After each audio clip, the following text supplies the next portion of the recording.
দর্শক, আপনারা দেখতে পাচ্ছেন এই মুহূর্তে একটি গ্রামে কিন্তু ফুটবল খেলার আয়োজন করা হয়েছে এবং ফুটবল খেলাকে কেন্দ্র করে কিন্তু দূর দূরান্ত থেকে হাজার হাজার দর্শক এসেছে এখানে দেখার জন্য, খেলা দেখার জন্য।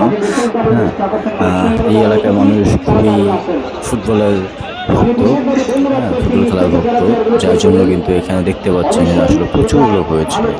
আপনার আসলে জায়গাও দিতে পারে নাই, চারপাশে প্রচুর লোক হয়েছে। আপনারা দেখতে পাচ্ছেন মসজিদের ছাদে উঠে গেছে লোকজন। এটি অনেক মজার একটা বিষয়। জেনে এলাকার প্রত্যেকটি লোকই খুব খেলাধুলা খুবই ভালোবাসে। হ্যাঁ, গ্রামগঞ্জ মানে আপনার একটা গ্রাম। তো আসলে আপনারা দেখতে পাচ্ছেন যে এটা কিন্তু মোটামুটি একটি সেমিফাইনাল খেলা। এটা আরও মানে আপনার খেলা রাউন্ড রয়েছে, এবার হচ্ছে সেমিফাইনাল খেলা হচ্ছে। হ্যাঁ, তো দেখা যাক আসলে কি হয়। হ্যাঁ, খেলা যেতে ইনশাল্লাহ। ধন্যবাদ, সাথে থাকার জন্য।